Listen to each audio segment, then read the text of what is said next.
2016 is commonly referred to by my generation as one of the best years of our lives. When the Broncos won the Super Bowl with Peyton Manning after multiple years of flaccid playoff performances, it felt like I could finally die happy. Levi Stadium. Peyton Manning hoists the Lombardi Trophy as orange confetti falls from the sky. The Broncos had dismantled the heavily favored Carolina Panthers 24-10, capping off one of the greatest defensive seasons in NFL history and one of the most clutch defenses of all time, making their stamp in the record books. Von Miller wins Super Bowl MVP. The no-fly zone is absolutely legendary. The only question is, how is this team built to sustain their success? Fast forward to today, and the Broncos were back in the playoffs this past year with a rookie quarterback who did not have the support of many national analysts and outlets. But between that championship and this resurgence lies one of the most devastating organizational collapses in NFL history. This is the story of how the Broncos went from Super Bowl champions to the laughingstock of the league, and how new ownership and Sean Payton completely transformed the franchise in just 2 years. It's a tale of ego, incompetence, yet ultimately redemption. I think everybody in Denver during the 2015 year kinda knew that it was Peyton Manning's last ride during the season. Peyton Manning was 39 years old, and years of his body breaking down had finally caught up to him. His arm strength was completely gone. He threw for just 9 touchdowns and 17 interceptions during the regular season, and he had suffered a plantar fasciitis injury in training camp. The Broncos won the Super Bowl despite their quarterback, not because of him.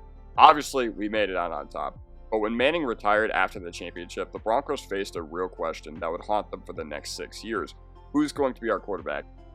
It initially was Brock Osweiler. However, Osweiler's rookie deal lined up with Manning's free agent contract timeline, and as Osweiler got offered a remarkably lucrative deal in 2016 free agency, he ended up signing with the Texans instead. So everyone in Denver is now left with the question of what? The answer, according to John Elway, was to draft a quarterback in 2016. In the first round, they took Paxton Lynch from Memphis, and they traded up to get him as well. A 6'7" project with a rocket arm but questionable accuracy, football IQ, and dedication to the sport. The other option was holdover quarterback Trevor Siemian, who they had drafted in the 7th round in 2015, who ended up winning the starting job out of training camp. And honestly, Siemian wasn't terrible. He was smart, he made quick decisions, and he didn't turn the ball over excessively. In 2016, he threw for 3,400 yards, 18 touchdowns, and 10 interceptions while leading the team to a 9-7 record. But here's the problem. The Broncos still had a really good defense. They still had championship expectations. They started out 4-0 as their defense was still one of the best in the league, but the offensive line was terrible. It didn't matter that they still had Demaryius Thomas and Emmanuel Sanders. The offense truly let them down at the end of the year. The real killer was watching other teams find their franchise quarterbacks while Denver absolutely floundered. In 2016, Dak Prescott was lighting up the league as a 4th-round rookie, and one who Gary Kubiak reportedly was rumored to be enamored with.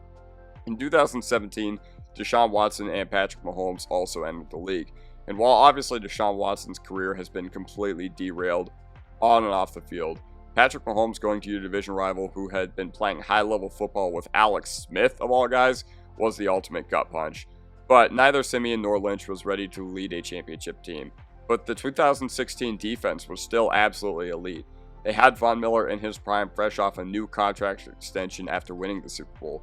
They still had Chris Harris, Aqib Talib, Brandon Marshall, and Derek Wolfe. This unit was good enough to carry mediocre quarterback play to the playoffs, maybe even to another Super Bowl, but instead they missed the playoffs entirely and got trapped in quarterback purgatory. After Gary Kubiak stepped down due to health reasons following the 2016 season, Joe Ellis made what was one of the worst decisions in franchise history. Now, the reason this is one of the worst decisions in Broncos history is because the alternative to this move was Kyle Shanahan, and while it was reported that Elway wanted Kyle Shanahan, Joe Ellis still had an axe to grind with Mike Shanahan, so they ultimately rolled with their other candidate. He brought in Vance Joseph, the former Dolphins defensive coordinator, to be the team's head coach. Back to our quarterback situation, Siemian's limitations just became way more apparent in year 2. He was sacked 42 times behind a horrible offensive line and threw 14 interceptions to just 12 touchdowns. Paxton Lynch couldn't win the job from him in 2017 training camp, which should have told everyone everything they needed to know about Lynch's potential. Joseph was completely in over his head from day one. His press conferences had become memes, like remember having the time of my life, or when he had said that the team had a great Wednesday practice. This was a man who had never been a head coach at any level, trying to manage an NFL locker room with a lot of strong personalities still left over from the Super Bowl 50 team. But the problem wasn't the sound bites, it was a complete lack of organizational structure. Joseph couldn't decide on a quarterback, constantly flip-flopping between Simeon, Lynch, and eventually Brock Osweiler, who they had brought back. And worst of all, when the Broncos lost in 2017, they had a tendency to get their doors blown off. Years of subpar drafting that had been mitigated by an all-time great offense and defense had finally caught up to them. And the Broncos championship core started falling apart, and it wasn't just natural aging. Star players actively wanted out. Aqib Talib demanded a trade and was sent to the Rams. Demaryius Thomas was dealt to Houston mid-season. TJ Ward was released. Danny Trevathan had already left for Chicago a few years prior. The locker room culture was so toxic to the point where veterans were fighting rookies on Thanksgiving of all days, and the veteran players who had won a championship didn't want to be a part of whatever this was becoming. The Broncos were headed for a rebuild, which is honestly something they never did. It should have happened after the 2016 season, but it just never ended up happening, even after they missed the playoffs, and they just tried to keep the team together. The problem was that the offense was lifeless, and the no-fly zone due to aging and poor depth had turned into an international airport. The offense under Vance Joseph and offensive coordinator Mike McCoy was unwatchable for 2 straight years. They had ranked 27th in total offense in 2017, and while the 2018 team did show a lot of signs of building blocks for the future, particularly with Philip Lindsay, Courtland Sutton, Bradley Chubb, Case Keenum and coaching ultimately could not put the offense over the top. They were averaging 17.5 points per game with a defense that was keeping opponents to under 20. Case Keenum was brought in to be the veteran answer, and while I do think he was our best quarterback from Manning to Bo Nix, that's not saying anything. He threw just 18 interceptions to 18 touchdowns, and the Broncos went 6-10 in Joseph's second season, and Elway finally pulled the trigger, firing him after 2 years and suffering back-to-back losing seasons for the first time since 1970. After the 2018 season, when the Broncos had remained competitive yet didn't have the talent to get over the hump in a lot of the games that they were in, there was genuine optimism, and a lot of people were really excited when we hired Vic Fangio to be our head coach. This was the defensive mastermind who had coordinated some of the best units in recent memory with the 2011 49ers and the 2018 Bears, with nearly 40 years of coaching experience. If anybody could restore the Broncos' identity of the candidates available that offseason, it was Fangio. And you know what? The defense did improve. Fangio's unit did rank 3rd in total defense in 2019 and was consistently in the top 10 throughout his tenure. Von Miller had a resurgence. The secondary, anchored by Justin Simmons and Kareem Jackson, was respectable once again. More young guys had taken steps forward like Noah Fant, Dalton Reisner. Courtland Sutton had a big breakout in 2019 as well, off the back of offensive coordinator Rick Scangarello. But Fangio was a defensive coordinator masquerading as a head coach. He was terrible at game management, he couldn't develop an offensive identity, and he made some of the most baffling decisions in crucial moments, and had no interest in anything to do with the offensive side of the ball. And in 2020, Vic Fangio made his biggest mistake, hiring Pat Shurmur as the offensive coordinator. Shurmur had just been fired as the Giants head coach, and it was obvious why to anybody that had watched a CU game this past year. His offensive concepts are outdated, his play calling is predictable, and he couldn't adapt to modern NFL trends. Now, under Pat Shurmur, the Broncos' offense had become even more conservative and boring than it had been under previous coordinators. They relied heavily on short passes, they rarely pushed the ball down the field, and they seemed allergic to creativity in the red zone. The 2021 offense was better off the backs of a strong run game between Javonte Williams and Melvin Gordon, both of whom had over 900 yards, but the passing attack was largely anemic. This was during an era where offenses across the league were exploding and super freaks like Lamar Jackson, Patrick Mahomes, and Josh Allen had all broken out and established themselves as aliens disguised as NFL quarterbacks.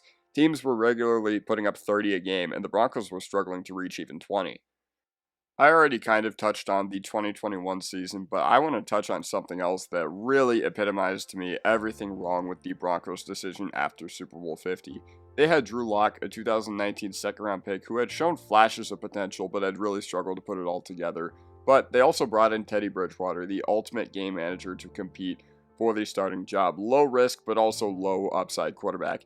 And Fangio chose Bridgewater, prioritizing safety over upside. And while Bridgewater technically was more accurate, and I do think he was better than Lock, obviously threw fewer interceptions too, he also had zero ability to create explosive plays. The Broncos offense under Bridgewater was death by 1,000 paper cuts, lots of short completions that went nowhere. And I'm not here to say that Lock was it, like at all, but the thought process of going with a low risk, low upside quarterback who for whatever reason a lot of our fan base really likes, even to this day, while ignoring how little he actually accomplished here. It just never made sense to begin with. And Locke was not the answer either, I just want to touch on that, but he at least had the arm strength to stretch the field, and it's go big or go home. You knew what Teddy Bridgewater was. Bridgewater's lack of arm strength made the offense completely one-dimensional. Opposing offenses knew they could play aggressive underneath, even with a strong 2021 run game, because Bridgewater could not beat them deep. The Broncos went 7-10 in 2021, missing the playoffs for the 6th consecutive season. Fangio was fired, and in my opinion, in large part because of the fact that he did not manage the development of Drew Lock very well at all, and completely threw him under the bus to the media. So let's dial the clock back a little bit once more. When George Paton was hired as the Broncos GM in 2021, he inherited a franchise in absolute shambles. 6 straight losing seasons, no quarterback, aging defensive stars, and a franchise that had completely fallen. Paton's resume was pretty impressive as far as candidates out there for GM's sake. He had spent 14 years with the Vikings in the front office, helping build competitive teams, making very smart draft picks, and Broncos fans were cautiously optimistic that finally, someone at least deemed to be competent was running the show. Payton had a very strong 2021 draft, and he does deserve his credit for taking Patrick Surtain while Denver media was clamoring for Justin Fields. But after firing Vic Fangio the next offseason, Payton's first major hiring was Nathaniel Hackett as a head coach. Hackett had been the Packers' offensive coordinator working with Rodgers to create one of the most efficient offenses in the league. However, the one major problem with this is that Mike LaFleur was actually the one who ran the offense in Green Bay. So we really didn't know Hackett and how he would do running his own offense, let alone being a head coach. And it is widely reported that GM George Paton thought Aaron Rodgers was going to come here after we hired Nathaniel Hackett. And after seeing how Rodgers' tenure with the Jets has gone, I give George Paton absolutely no graces or zero excuses for this. But Payton's next move was one that would define his early tenure, trading for Russell Wilson. Then just 5 months later, they signed Russell Wilson to a 5-year, $245 million extension, making him one of the highest paid quarterbacks in the NFL. And on paper, this is a move that looked like it would finally end the quarterback carousel. Wilson was a 9-time Pro Bowler, a Super Bowl champion, and had never had a losing season in his 10-year career. He was only 33 years old at the time and seemed to have plenty left in the tank despite showing some decline in the 2021 season, but that was chalked up heavily to a finger injury. And for the first time since 2015, Denver was being mentioned as a legit Super Bowl contender and had the 4th highest odds to win the AFC before the 2022 season began. The excitement was palpable during the 2022 offseason. Wilson had said all the right things about wanting to bring a championship to Denver. Hackett was installing an offense that would maximize Wilson's mobility and improvisational skills.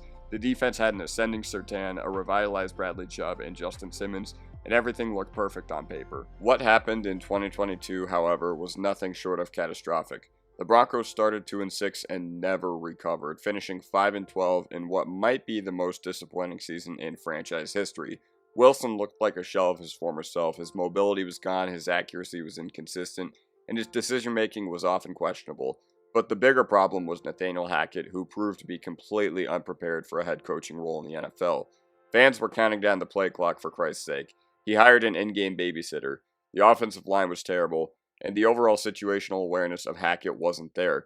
The locker room was at odds with one another. They'd all fight on the sidelines, and the low point came not at any point during the season other than Week 1 against Seattle when Hackett chose to attempt a 64-yard field goal at sea level instead of giving Wilson, who he just paid $250 million to, a chance to convert on 4th and 5. The kick was a heck of a kick by McManus, but the Broncos lost 17-16. It was a perfect encapsulation of what went wrong with the team. Conservative decision-making, lack of confidence in the quarterback they just paid a bag to, and poor situational awareness. The offense's numbers for the rest of the year were absolutely abysmal, and for a quarterback making $50 million a year, the play was absolutely unacceptable. The offense ranked 32nd in red zone efficiency and 28th in total yards. They were unwatchable, and for a large part of the year, they had the worst scoring offense since the 2000 Cleveland Browns. After being blown out 51-14 by the Rams on Christmas Day, and after being roasted by Patrick Starr, Hackett was fired after just 15 games, making him one of the shortest tenured head coaches in NFL history. The Broncos promoted Jerry Rosburg to interim head coach, and the team actually looked pretty solid in the final 2 games of the season. But the damage was done. The Wilson trade, which was supposed to be a franchise-saving move, had backfired spectacularly. George Paton, who had looked like a genius for making such move, was suddenly on the hot seat, and the franchise was a laughingstock again. And now they were paying $50 million a year for the privilege. The 2022 season wasn't just disappointing, it was franchise-altering. The Broncos had mortgaged their future for a quarterback who looked washed up, hired a coach who was completely overmatched, and somehow made their dysfunction even worse than it had ever been post-Super Bowl 50. But here's where the story takes a dramatic turn. In August of 2022, right before that disastrous year, the Walton Penner ownership group had officially purchased the Denver Broncos for $4.6 billion, which was a record price for a sports franchise at the time. The new ownership group made it clear from day one that mediocrity was not acceptable, and while they did not have their real chances to get their fingerprints on this team until the next offseason in 2023, they had paid record money for the franchise, and they expected championship-level results. Everything was going to change starting from the top, and admittedly, when Walmart bought this team, I was a little skeptical. I didn't want them to be penny pinching, but they have shown to be anything but penny pinching. They are willing to invest in the team, and they are willing to put money into the team as it gets them a better on-field product, which is what good owners do. In February of 2023, the Broncos hired Sean Payton as their head coach, trading a first-round pick to the Saints for his rights. It was another very expensive gamble, but this time it felt completely different. Payton, who had taken a year off to broadcast at Fox, had brought immediate credibility to the Denver Broncos. He won a Super Bowl with the Saints, he worked with a Hall of Fame quarterback before, and he was known for his offensive innovation. More importantly, he was a proven leader who could change the culture of an organization. The Saints were absolutely reeling when he took them over and led them to the NFC Championship in his first year as a coach. From his first press conference with the team, Sean Payton made it clear that he was not interested in messing around. He was brutally honest about the team's shortcomings and set very high expectations for the team going into the next year. When asked about Russell Wilson, he did the best he could to stick up for his quarterback, but he also said that they were not going to be doing what they had done the previous year with the office and having Russell Wilson's personal team and personal trainers within the building. So Sean Payton's first order of business was changing the culture. The Broncos had developed a reputation as a soft, undisciplined team that folded under any sort of pressure. That was going to change immediately. The initial results were not pretty, and a lot of people were pointing fingers and laughing at the Broncos, but Payton and the new ownership group, they didn't just change the coaching staff, they overhauled the entire roster. After the Broncos started 1-5 in 2023, which included a 70-point loss to the Miami Dolphins, they overhauled the entire depth chart. Players who didn't fit the new culture or couldn't meet the performance standards were shown the door, regardless of their contract or pedigree. And these weren't just salary cap moves, they were culture moves. Payton wanted players who were willing to buy into what he had to offer and hold themselves to championship standards. Anyone who wasn't completely committed was gone. And the Broncos, while they still didn't really have the firepower on the 2023 roster to really be taken seriously as a threat, they really shocked a lot of good teams that year and went on a 5-game winning streak throughout the year. And part of this was because Russell Wilson had turned into a check down, play it safe kind of guy, besides when he was able to throw go balls to Courtland Sutton. But the Broncos were also heavily investing in their infrastructure. They completely renovated their training facility, they upgraded their analytics department. One of the most overlooked but crucial changes was in the strength and conditioning department. Loren Landau had been with the organization for years, and he is a widely respected coach, especially within the strength and conditioning field. But the Broncos had consistently been one of the most injured teams in the league since 2018 when he took over, and Landau's Notre Dame Fighting Irish were also the most injured team in college football this past year, which is proof that his results have been undeniably poor. After the 2022 season, when the Broncos had by far the most man games lost due to injury, Landau was a lightning rod for fans' frustrations with the injuries that the team had had over the past few years, and Sean Payton brought in Bo Lowry, a performance specialist with a background in biomechanics and injury prevention. And given that the transformation was immediate and dramatic, the Broncos' injury fortunes had changed overnight. They went from being very high in the league in man games lost from 2018 to 2022 to the least in the NFL over the past 2 years. And while you can make excuses for Loren Landau, the fact that they changed this dramatically is proof that the old approach was not working, and Sean Payton had modernized everything about player development. And the Broncos had not done a very good job developing their talent after Super Bowl 50. And Payton didn't just change the culture with injuries or whatever, he assembled one of the most impressive coaching staffs in the NFL. Zach Strief took the Broncos offensive line from an absolute tire fire in the Hackett year to one of the very best in the NFL 2 years later. Before the 2024 season began, the Broncos lost standout secondary coach Christian Parker to the Philadelphia Eagles, and I want to give him his flowers there because he did a phenomenal job this past year. To fill the void, they hired Jim Leonard, a former NFL safety who was the defensive coordinator at Wisconsin, who did a very, very good job of developing our defensive backs this past year. Cornerback 2 was a huge question mark coming into this season, but Riley Moss had played very, very well. And Patrick Surtain, oh yeah, that guy elevated his game to new heights and ended up winning Defensive Player of the Year. With Jim Leonard, we also selected Jahdae Barron this past year, and we have a second-year player in Chris Abrams-Strain, along with Brandon Jones and Talanoa Hufanga in free agency, so I'm very excited to see what materializes for our secondary this upcoming year as well.